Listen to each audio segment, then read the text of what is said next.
Olá, eu sou Adriele Marquezine, jornalista especializada em negócios e saúde e cofundadora da Essence, uma agência focada na produção de conteúdo B2B. Por aqui, eu sirvo como sua guia nos corredores do Bastidores da Saúde, uma iniciativa da MV, líder no desenvolvimento de tecnologia para a saúde. Este, como todos os demais episódios do projeto, estão disponíveis tanto no formato podcast, nas plataformas de áudio, quanto como videocast no YouTube, onde você pode dar um rosto aqui às nossas vozes. Aliás, tem muito mais conteúdo sobre tecnologia, gestão e saúde em todos os canais da MV, blog, mídias sociais, etc. Essa montanha de conteúdo é criada porque a MV está comprometida com a transformação digital da saúde e sabe bem que nenhuma mudança ocorre sem conhecimento de qualidade como base.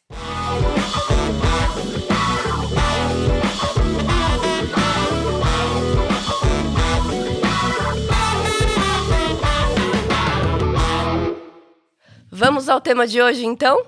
Novas tecnologias. Os médicos estão preparados? Aqui comigo, eu tenho o Newton Nunes Filho, que é presidente do Sistema Unimed Teresina. O Newton é médico de formação e também tem uma extensa formação executiva. Eu vou falar só algumas das entidades, porque eu estava olhando o seu currículo no LinkedIn e eu falei, meu Deus, quantos anos ele tem? Deve ter uns 150, o tanto que esse homem já estudou. Mas vamos lá. Fundação Getúlio Vargas, o Instituto Brasileiro de Governança Corporativa e a Faculdade Unimed. Seja muito bem-vindo, Newton. Obrigado. É um grande prazer estar aqui hoje neste programa.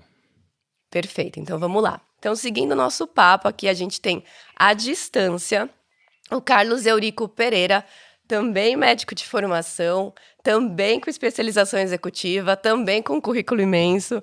Ele passou por entidades como Universidade Federal de Santa Maria e Pontifícia Universidade Católica do Rio Grande do Sul. O Carlos é coordenador de gestão, inovação e marketing médico no Cetros Educação Médica e também investidor e mentor na Venture Smart Capital. Ele também é autor do livro Mindset Médico. Carlos, obrigada por estar com a gente, mesmo à distância. Prazer é todo meu, uma honra. Maravilha. Gente, então vamos lá? Primeira pergunta, estão preparados? Vamos lá. Eu quero começar aqui com vocês dois, propondo um exercício. Quando eu falo novas tecnologias em saúde, o que vem à mente de vocês em primeiro lugar? E além do que vem à mente, qual conversa de bastidor vocês têm automaticamente sobre esse assunto? Quem quer começar? Bom, eu acho que eu vou começar porque eu estou aqui, né, Cara a cara? presencial, né, cara a cara. Bom, primeiro, esse é o grande assunto do momento, né, na área da saúde. A tecnologia, eu entendo que nós estamos passando por uma revolução. A nossa geração está vivendo uma revolução. Eu acho que muita coisa já houve, por exemplo, desde que eu me formei para cá, desde que quando eu era pequeno fazia programas ainda em Basic, acho que você é tão nova que você não sabe nem o que é isso, muito mas obrigada. são linguagens de programação que a gente fazia. Para o que a gente vive hoje, parece um outro tempo, um outro século realmente de muita inovação, de coisas muito disruptivas, vou dizer assim. E lógico que o que nós temos hoje que está aí sendo falado, milhões de eventos, de conhecimentos, artigos, tudo. Inteligência artificial é o que está posto hoje para os médicos, vamos falar dentro da área da saúde. Como realmente nós vamos usar de fato isso? E tem surgido inúmeras, né? Várias, e ela está num progresso tão grande que eu ouso dizer que nós estamos só no começo ainda. Então, como nos preparar para, primeiro, investir nisso também, porque as empresas têm que estar preparadas. Os médicos, individualmente, eles vão usar o que tiver disponível para eles. Sim. Então, por exemplo, quem está comprando essas tecnologias, aí eu me coloco na posição de gestor que investe também na tecnologia. Eu te confesso que aí é bastidor, a gente está num momento ainda de esperar um pouco para ver o que vai ficar E aí, não, agora nós chegamos num ponto que essas evoluções são muito poucas e tal, enfim, vamos incorporar tudo. Porque a tecnologia na área da saúde, ela não traz necessariamente diminuição de custo. Geralmente você incorpora, aumenta o seu custo e aquilo tem que ter uma utilidade ao ponto de, ou ela vai trazer mais acesso, um melhor acesso para o teu cliente, né?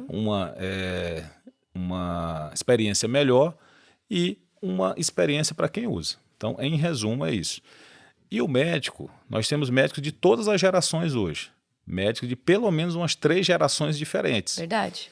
Então, nós temos médicos ainda lá, os médicos hoje na casa dos 60 anos, mais do que isso, que eles foram do prontuário de papel ainda. Tem a minha geração, eu tenho 50 anos, que já passou da fase do papel e já pegou tecnologia. A gente já consegue a adaptação um pouco melhor. E tem a geração tecnológica, que já praticamente nasceu digitando. Então são essas 3 gerações que nós temos que alinhar para que usar essas novas tecnologias. E as novas tecnologias, elas podem ser colocadas, aí só para fechar aqui a minha fala desse ponto, a IA, a telemedicina que está aí, né? Quer dizer, pandemia parece longe, mas foi em 2021 ainda, então nós temos 3 anos só. Então, a telemedicina que está sendo usada, você tem aqueles dispositivos móveis vestíveis, você tem aplicativos e tudo isso tem que ser integrado e usado a favor do paciente, do cliente e também, por que não, do profissional de saúde. Então, para mim, quando você fala nesse termo, nas novas tecnologias, onde vai se encaixar tudo isso na realidade do dia a dia.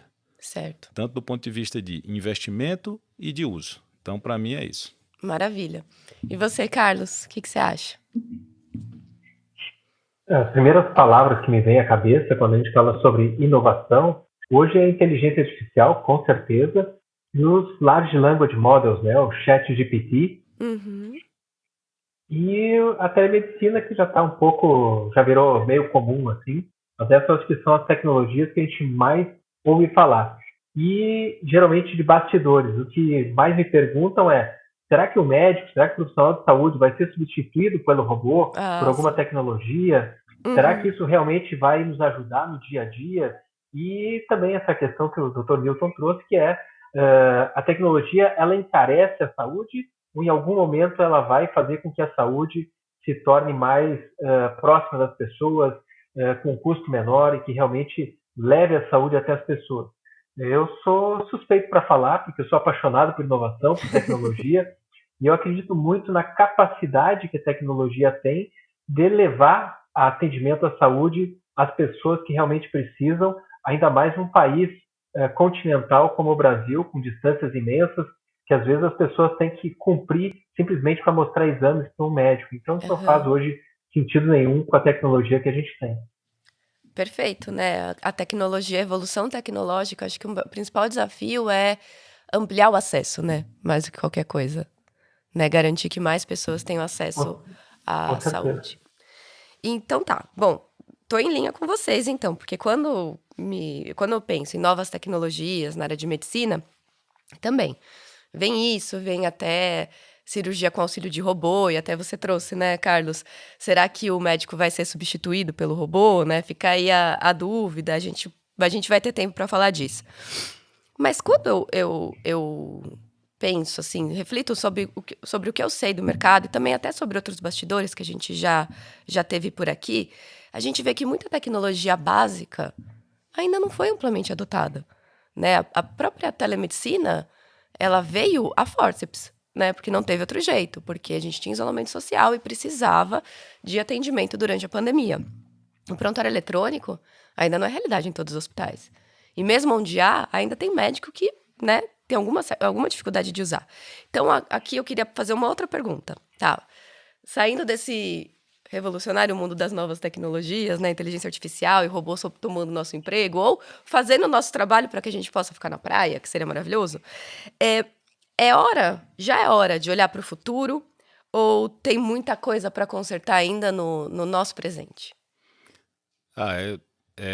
sem Eu dúvida. posso começar agora? Pode. Vamos Vamos fazer esse trocar, eu acho que vai revezamento. ser bom. Pronto, vou ficar por. A ver.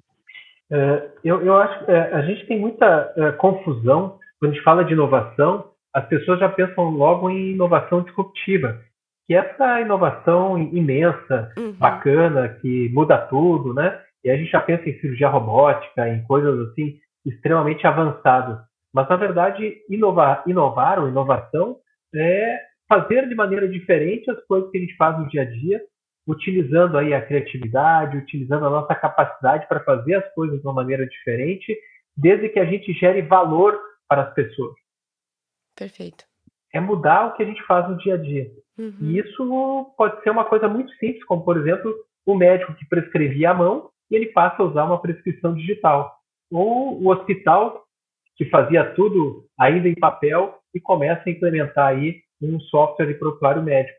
Então isso é básico, mas que é por aí que começa a inovação que realmente faz diferença na vida das pessoas. É uma inovação de acordo com a sua realidade, né? A inovação é de acordo com como você está estruturado, né? Newton. Eu gosto muito de uma frase que diz o seguinte: o futuro chega, mas ele não chega igual para todo mundo, né? Então, de acordo com a sua realidade, com o seu basal, ele vai chegando diferente. Uma grande cidade como São Paulo tem outras, já está com cirurgia robótica como realidade. Uma capital como a minha, por exemplo, que é uma capital grande, que eu moro em Teresina, são 850 mil pessoas e não tem ainda uma cirurgia robótica. Não é uma Uhum. cidade pequena, Uhum. mas esse futuro ainda não chegou lá por uma série de razões. E eu acredito realmente muito mais na inovação incremental, né? Quer dizer, aquela que você vai melhorando um pouquinho a cada dia. Essa disruptiva, ela faz sentido em alguns campos que precisa. Mas o dia a dia é o quê? É o que você falou, é prontuário eletrônico, são imagens em programas que a gente chama de PACS, né? Que deixam essas imagens digitais, que quando você Uhum. precisa no seu computador, no seu notebook, você resgata aquelas imagens. Isso é fantástico, se Uhum. você pensar. E já está aí amplamente disponível. O prontuário eletrônico ele ainda não é realidade para a imensa maioria, especialmente num Brasil tão grande como o nosso. Já temos cidades que têm hospitais, né, com os números de 50 leitos, 60 leitos pelo Brasil afora, né, interior que às vezes não tem essa realidade de ter um prontuário eletrônico, que por Aham. sua vez já é um grande ganho do ponto de vista digital. Então, antes da gente procurar essa inovação tão assim disruptiva ou tão muito cara, tem o básico para fazer, que é Uhum. você fazer a transformação digital. Na verdade, é a transformação digital. Você pegar os processos ainda analógicos, no papel, e colocar isso tudo para uma base de dados que vai ter um grande ganho para o cliente, para o médico, para o serviço, né? Porque você ganha agilidade e você ganha segurança também e faz com que aquele serviço a gente consiga analisar os dados. Exemplo, se você tem, imagina aí o que era antes, Uhum. um monte de ficha de papel. Aí, não, eu quero saber quantas pneumonias teve no meu serviço. Você vai sair catando papel 10 anos. Hoje em dia não, você coloca lá o CID, o diagnóstico, até hoje eles conseguem até ler o nome, pneumonia, dentro de um prontuário. Uhum. Então você consegue coletar esses dados para tratar melhor o seu cliente lá na frente. Então assim, a transformação digital básica, o Brasil ainda está longe de ter em todos os lugares. Uhum. Então isso a gente precisa ainda resolver essas barreiras e fazer essa evolução que ainda assim, é a mais factível e melhor custo-benefício. Eu sempre coloco nesse ponto, porque sempre a gente fala em tecnologia, mas sempre vai ter alguém que vai ter que investir lá para que Lógico. tenha, né? Uhum. Então, essa ainda é prontuário eletrônico, digitalização das imagens, assinatura, documentos eletrônicos. Então, isso ainda falta e é possível e é totalmente factível. E quando você fala dessa disparidade, você não está falando só de público-privado, que a gente sabe que tem essa disparidade mesmo, né? É dentro do próprio privado. Ainda Exatamente. Eu tem. não estou falando. Aliás, tem serviços públicos de ponta com alta Sim. tecnologia, inclusive aqui no Brasil. Uhum. Aqui mesmo, na cidade de São Paulo, tem muito. Uhum. E tem muitos serviços privados por aí afora que não tem. Então, eu estou falando, não estou falando de público-privado, estou falando de maturidade de tecnologia mesmo das cidades, das diversas regiões. Perfeito. Então, vamos agora pensar, fazer um outro exercício. Tem lá uma apresentação sobre inovação médica, ou num hospital, ou num evento. Você deve estar muito acostumado com isso, né, Carlos? Né? Seu trabalho é dar palestras, né? Então, tá lá. A gente vai ter uma discussão muito rica sobre a apresentação até de uma nova tecnologia para o corpo clínico. Tem um PowerPoint mostrando o futuro, mostrando tudo aquilo, né? Aquela coisa empolgante, né? Super motivacional. Eu fico muito empolgada quando eu vejo essas coisas. Eu caio direitinho. Aí a reunião acaba e vai voltar todo mundo para a rotina, né? Tem o dia a dia e tem o futuro desejável. Aí eu queria saber, o que geralmente os médicos saem falando desses encontros, assim, sabe? No corredor. O que eles trocam entre si? Agora acho que o Newton começa, porque o Carlos começou, né? A gente faz essa troca. Pode ser. Eu vou começar assim. Na verdade, Adriele, assim, eles saem dessas palestras, a primeira coisa é: não, isso acontece em outro lugar, aqui não vai rolar. Sempre assim, né? Não vai rolar esse negócio, porque a gente mal consegue fazer o que a gente está na rotina. Imagina ainda ter que fazer, preencher prontuário e tal. Algumas vezes que eu já fiz lá no meu hospital, tirei os papéis. Por exemplo, a gente tinha todo o processo no computador e tal, mas a cultura é um negócio muito forte para você mudar. É solicitar exames no papel e tudo, e diz, não, pois agora é o seguinte, tira o papel para ver se consegue solicitar. Então, assim, e realmente o médico ele tem uma razão. A gente às vezes costuma botar muita culpa em médico também, que aí eu vou, não é nem um corporativismo, que hoje eu estou mais gestor do que médico. Mas é porque realmente você tem uma série de atribuições a serem feitas, além de você ter que resolver o caso em si, às vezes burocratiza demais. Sim, eu entendo. A vida do médico, entendeu? Esse tanto de entra em página, senha, não sei o que e tal. Então, assim, a tecnologia também ela tem que facilitar, certo? Então, toda vez que tem essas apresentações futuristas, realmente você tem que fazer um trabalho de cultura enorme para dizer, olha, isso se aplica aqui na vida real nossa e é possível fazer. E outra coisa, tem que fazer um plano de ação para que dê certo. Porque se você só jogar, não vai dar certo nunca. De cima para baixo também é difícil dar certo. Você tem que cair, você tem que ir lá no dia a dia com ele. E, geralmente a gente coloca até assim, uma pessoa colada mesmo no médico de qual é a sua dificuldade. Ah, tá. Aí a gente ensina, tá, o beabá. Porque há uma resistência cultural. E como eu falei, dependendo da geração, ela é maior ainda. Sim. Né? Então, assim, não acontece como mágica. Não adianta apresentar só PowerPoint que isso vai acontecer no dia seguinte. Não vai acontecer. Tem que ter todo um trabalho no dia a dia com ele ali, justificando e mostrando por que é melhor. Entendeu? E também não dá para dizer só, não, porque isso é bonito, é digital. Não é. É o que isso resolve e me ajuda no meu dia a dia. É isso. Claro, mas você contou que você cortou o papel? Conta um pouquinho mais disso. Não, porque é o seguinte, lá eu tinha já dentro do sistema, poderia pedir ou no sistema, né? Você pediu o exame todo, ou solicitando normal, com carimbo e papel. Não adianta, quando você deixa o papel ali em cima, ele faz o mais fácil para ele, que é colocar o nome e tal, e carimbar.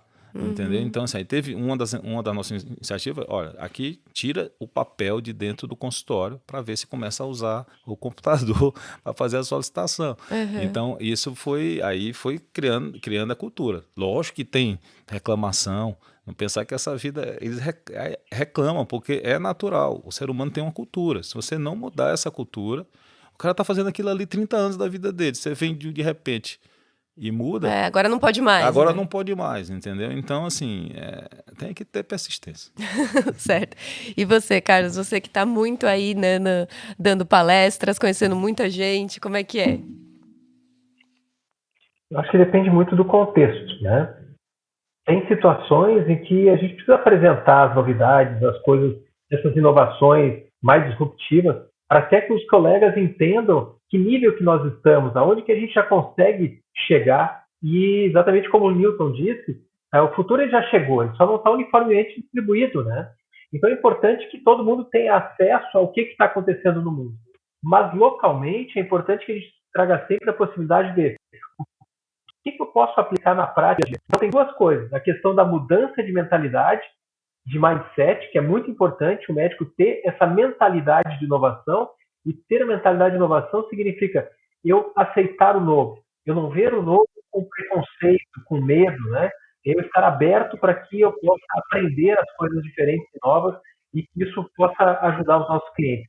Então, as pessoas que têm o mindset de crescimento, mas também é importante que a gente mostre o que daquilo pode ser aplicado no dia a dia do médico. A diferença, por exemplo, que ele faz ao fazer uma prescrição digital, em que o paciente entenda o que está escrito, que o pessoal da farmácia vai dispensar a medicação correta e que tem ali orientações adequadas para que o paciente entenda como o tempo que ele tem que usar aquele determinado medicamento. Isso é extremamente importante na vida das pessoas e que, às vezes, uma receita com escrita à mão, que as pessoas não entendem, que a farmácia não sabe o que vai dispensar para o paciente, assim por diante, a gente sabe que isso vai ter um grande prejuízo na saúde das pessoas. Então, essas pequenas inovações a gente já pode trazer para o nosso colega, para as pessoas no dia a dia. E aí tem muito essa questão da tirar as pessoas da zona do conforto. É duro, é difícil sair da zona do conforto. As pessoas sempre buscam familiaridade. Então, quem trabalha com inovação sabe, até eu acho que no livro Originais, conta o seguinte: se você vai trazer algo novo de inovação, sempre procura trazer algo de familiaridade junto para a pessoa, para que ela possa aceitar essa inovação de uma maneira um pouco mais fácil. Tem que ser conta-gota, mas a gente tem que apresentar essas inovações e mostrar o benefício que isso pode trazer na prática para o colega médico. E aí você comentou em uma outra resposta, Carlos, sobre as principais perguntas que as pessoas fazem para você depois que você termina uma palestra, né? Tipo, então o robô vai roubar meu emprego, né? Ele roubou meu emprego. Que respostas você dá a essas principais dúvidas dessas pessoas? Que vão ajudar a quebrar essa questão da cultura, né? Que você falou, Newton. Sim, acho que já está bem estabelecido, né? A gente ouve falar bastante que o robô não vai substituir o médico, a inteligência artificial não vai substituir o médico. Agora, aquele médico que for resistente a essas tecnologias, ele vai ser substituído pelo colega médico que utilizar essas novas tecnologias a favor da medicina, a favor dos clientes e a favor de melhorar a qualidade da saúde, da medicina que a gente faz. Perfeito, matador. Tá. Agora, então, né, vamos pensar. A gente está falando aí de uma preparação que não é simples, né? A gente está falando de uma preparação de uma equipe que é multigeracional e que tem os seus medos, tem a vontade de manter as coisas acontecendo como sempre, né? Como sempre aconteceram. Agora, pensando num plano, eu sei que vocês já deram alguns exemplos individuais, mas como um plano de gestão, como a gente cria um caminho para preparar esses médicos? É todo mundo de uma vez? É em grupos? É no longo prazo? É no curto prazo? Como fazer? Acho que agora é ele. Agora é com você.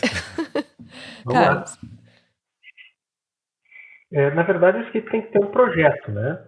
Inovação, geralmente, quando as instituições resolvem inovar, elas colocam ali algumas pessoas meio que quase para fazer marketing, né? Nós temos um departamento de inovação. Então, realmente, a inovação tem que ser uma política, né? Em que a gente vai começar a trabalhar com essa disseminação da cultura de inovação. E isso tem que começar com quem? Com os early adopters. A instituição precisa identificar quem são as pessoas dentro da própria instituição que aderem de maneira mais rápida às novas tecnologias, que já têm um pé na inovação, e a partir daí utilizar esses colegas, essas pessoas, como evangelizadores, né, para levar essa cultura ao resto do time. Então, acho que esse é o primeiro passo para que a gente possa realmente ter uma cultura de inovação. Ser uma política da instituição, investir nesse departamento de inovação, colocar ali pessoas que realmente estejam envolvidas com inovação e que tenham essa capacidade de serem disseminadores aí dessa nova cultura de inovação, porque hoje nenhuma empresa daqui para frente vai sobreviver, seja ela já for, se nós não tivermos aí inovação dentro do DNA da cultura da empresa. Então, daqui para frente não tem como a gente fugir disso, e o que a gente vê muitas vezes é isso, se utiliza como quase um marketing da empresa que tem inovação, porque na verdade não existe inovação na essência. Certo. Newton? Bom, entre a teoria e a prática tem uma distância muito grande. Ah, tem. Muito. Quando você fala de inovação, para ser bonito, como o Carlos falou, né? Para ser marketing e tal, é tranquilo. Você bota lá um monte de figura de robô bonita e dá tudo certo. Põe uma mesa de bilhar e fala, é um ambiente de criatividade. Exatamente. Põe uns puffs coloridos, Nossa, uma mesa de bilhar, uma mesa de ping-pong e dá tudo certo. Pronto. Né? Eu vou chamar de tênis de mesa porque eu sou atleta, então os atletas de tênis de mesa não gostam que chame ping-pong, então é a primeira coisa. Mas é sério, como eu já visitei vários também, vários centros de inovação. A gente fez uma primeira coisa. Inovação não é tecnologia, essa é a primeira coisa básica que você tem que saber. Então, quando você vai montar um grupo de inovação, lá eu tenho um comitê. Né? Eu não montei nenhum lugar físico, montei um comitê com todas as áreas, desde o RH, um da TI, um de cada área para ficar com os nossos projetos, aí foi bem falado pelo Cássio, pelos projetos de inovação, de um modo geral, lato sensu. Agora, quando você vai fazer uma inovação aplicada aos médicos, aí a coisa ela é bem mais complicada, porque é o seguinte, primeiro, a alta gestão ela tem que comprar isso. Até dentro da alta gestão, você tem pessoas que não estão afeitas à inovação. Então, às vezes tem um ou outro, mas se tiver muita gente que não quer nem saber disso, por quê? Inovação também requer uma coisa, que é você, às vezes, não ter o resultado que você espera. E tudo envolve, volto a dizer, tudo envolve recursos. Então, às vezes, todo mundo já vive no limite dos custos. Então, peraí, eu vou aplicar mais alguma coisa aqui num negócio que pode ser que não dê um retorno e estou indo atrás de tudo que é bonito que eu vi nos grandes centros e tal, mas não vai funcionar para cá e essa coisa já começa de cima. Então, se você não tiver o apoio da alta gestão, não vai para frente. A segunda coisa também o médico, ele tem aqueles que adotam tecnologia facilmente, até por especialidade. A minha, que é cardio, a gente tem muita inovação. Tem muita tecnologia na cardiologia, não é nem difícil a gente falar de inovação para um cardiologista. Para um radiologista, não é difícil, eles vivem com computador. Coisa. Agora, tem determinadas áreas que não são tão familiares. Quando você quer fazer um projeto numa instituição, você tem que fazer... Eu estou nesse momento aqui com um projeto, que é exatamente colocar um prontuário eletrônico no consultório dos médicos. Eu já tenho nos meus recursos próprios, lá no meu serviço, no meu hospital, agora eu quero colocar no consultório de cada um, que é um prontuário clínico que é do MV, né, que a gente está fazendo essa expansão. Pense num negócio difícil. Por quê? Primeiro, todo já tem, algum outro. Como é que eu vou convencer ele a mudar, né, esse prontuário? Então, é um projeto elaborado com pessoas indo lá visitar o médico e explicar para ele, olha, o porquê que essa integração de dados, né, a maioria são médicos cooperados nossos, por exemplo, na Unimed, então é o seguinte, você vai ter acesso aos dados de clientes mais fácil para você acompanhar esses clientes. Quando eles estiveram lá no nosso serviço, internados, já está tudo aí. Então você vai evitar de você pedir mais exames. Então assim, há todo um trabalho de convencimento para ele na prática. E olha, a gente disponibiliza QR Code para cadastro, a gente faz eventos, todo evento a gente coloca, mas não é fácil. Tem os que vão mais rápido e os que vão mais lento. Mas eu acredito, planejamento com metas mesmo, dizer, olha, até o fim do ano eu quero 50 médicos com essa plataforma. E nos médicos, chegar lá, botar alguém de preferência até médico com ele, entendeu? Explicando o porquê que é vantajoso usar. Então, não é fácil você implantar a tecnologia de jeito nenhum com essas barreiras. E o médico, assim, é minha classe, eu sei disso porque a gente é muito tradicionalista, assim. O que eu fazia há tanto tempo, para eu mudar, não é fácil. Acho que o ser humano também é assim, né? O Muito ser humano difícil. é muito difícil. A questão da cultura realmente ela é importante. E para mudar, não é só você mostrar que é bonito, não. Você tem que mostrar que é funcional, que vai ficar melhor para ele. E isso é um trabalho de projeto mesmo. Tem que ter projeto. Então a gente volta agora para o Direto do Corredor com as nossas perguntas da audiência. Eu tenho aqui que a equipe mandou para mim. A Ana, que é uma estudante de medicina, ela perguntou se vocês acreditam que o currículo das faculdades de medicina estão acompanhando a evolução tecnológica. Tá na vez de quem? Eu vou começar vai com você. Eu vou com essa pergunta, ela é fundamental. Na verdade, quando você falou assim, o que fazer com as várias gerações, né? Então essa é uma delas. A gente tem que incorporar, assim, eu digo que é uma urgência até, a tecnologia no currículo médico, de uma forma mais prática, né? Eu sou também professor, né? Professor de medicina. E a gente não tem no currículo uma cadeira que fale sobre inovação na área da saúde de uma forma prática, de uma forma que eles vão sair e já vão se deparar com ela. Então, isso é realmente uma necessidade. Atualizar rapidamente os currículos, tá? Para que o jovem médico, né, ou o novo médico, ele já saiba o que vai, ele já tenha, aliás, testado isso durante a faculdade, né?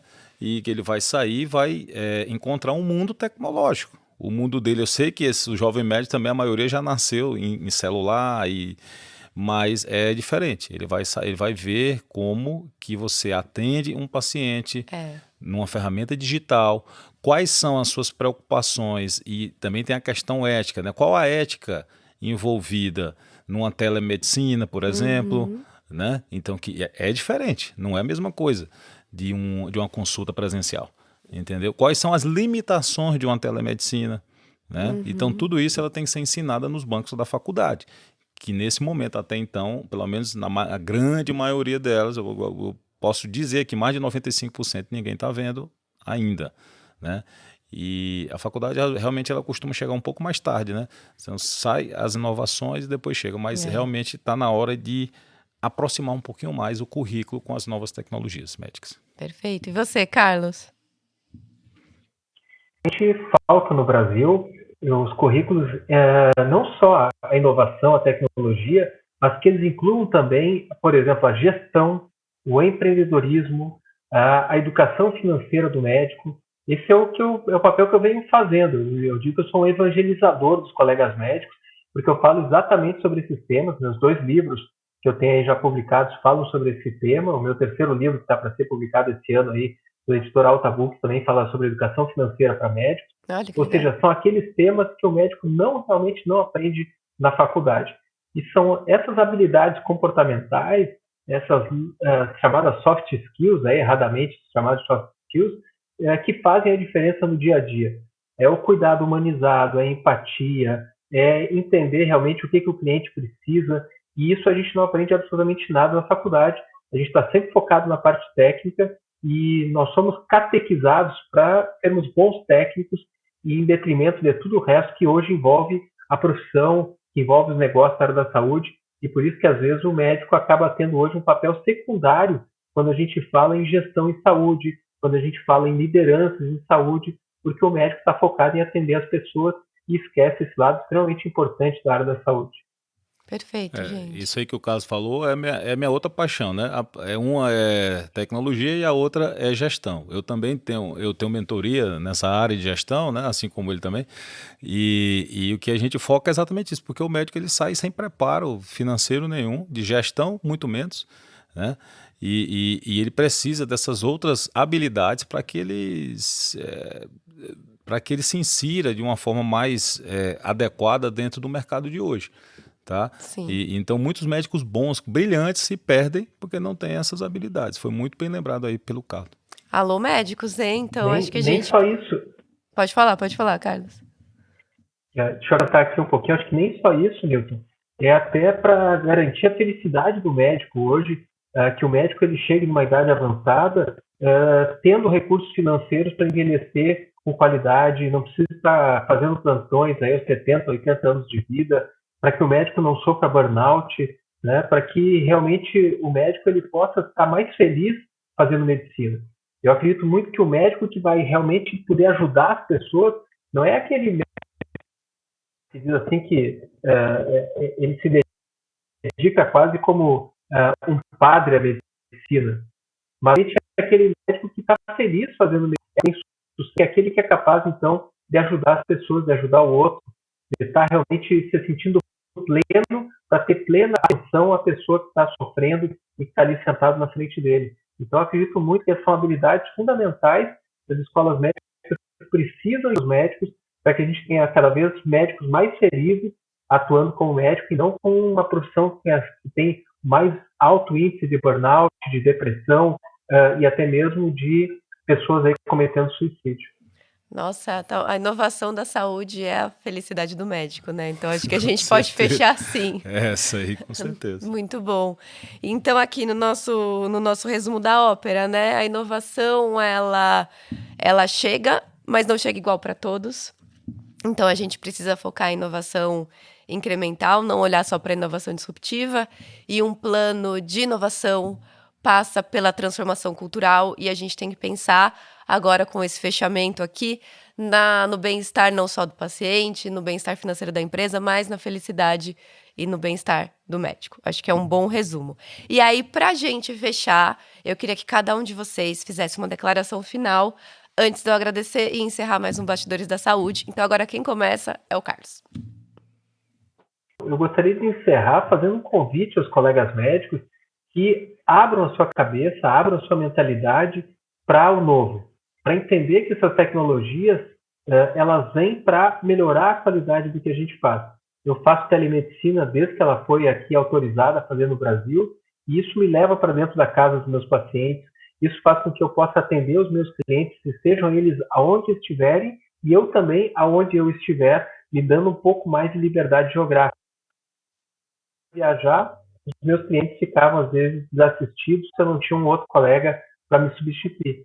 Então, a tecnologia, ela é simplesmente uma ferramenta extremamente útil para que a gente possa aí cumprir com o nosso juramento de Hipócrates, que é levar saúde a quem precisa. Muito bem. E você, Nilton? Bom, como mensagem final, né? Os médicos, eles já sabem, né, que a tecnologia, ela sempre vem, né? Inovação desde que a medicina existe, desde o primeiro bisturi, que já foi uma inovação, anestesia e tantas outras. Estetoscópio, né? Eletrocardiograma, enfim. Ela Tudo. sempre vem, né? Então não tem porquê nem como lutar contra isso. Agora, que nós temos ferramentas que podem nos ajudar a ser mais produtivos, a atender melhor o nosso cliente, e isso não volta mais. Então, assim, prontuário eletrônico, análise de dados, os prontuários, eles vão escutar a gente falando, isso a gente não falou aqui, mas eles vão escutar a gente falando. A própria MV lançou agora no congresso, né? Até testei lá e tem um vídeo meu que roda aí, que você fala com o seu paciente e o prontuário anota. Você não precisa ficar ali digitando, tornando a coisa mais impessoal. Então, a tecnologia, ela vem para a gente fazer o que a gente faz melhor, que é ser humano com uma outra pessoa. E aquelas coisas automáticas, elas vão para a tecnologia. O que for automatizável, ela vai ficar com ela. E ela vai ajudar a gente a ser mais produtivo, vai ajudar a gente a ter uma decisão mais assertiva, porque ela vai trazer para a gente rapidamente um conjunto de dados e de opções, mas você é que escolhe. Você, no final das contas, é que vai optar para o que vai ser melhor para o seu cliente, para o seu paciente. Então, de novo, a tecnologia não se pode lutar contra ela, que ela sempre vence. E a outra coisa é aproveitar o melhor dela para a gente fazer o que a gente faz melhor, que é sermos humanos com outro ser humano. É isso. Perfeito, gente. Olha, eu achei que foi muito legal o nosso papo. Vocês se complementaram muito bem. É muito bom ter médicos falando para médicos, né? Porque senão você não entende a realidade de quem está do outro lado. Então, foi ótimo. Muito obrigada. Eu queria agradecer mais uma vez em nome da MV a participação de vocês aqui. Obrigada, Nilton. Obrigada, Carlos. Obrigado. Foi muito bom. Prazer. E já passou rápido, né? Passou rápido. Bom, e você que está aqui... Não pode finalizar, Carlos. Eu acho que deu um delay.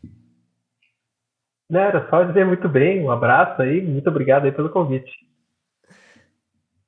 E você que acompanha o nosso Bastidores da Saúde, Mais uma vez, nosso muito obrigado aos nossos especialistas pela presença, a você por ter acompanhado a gente, a Ana que nos mandou a pergunta aqui no Direto do Corredor.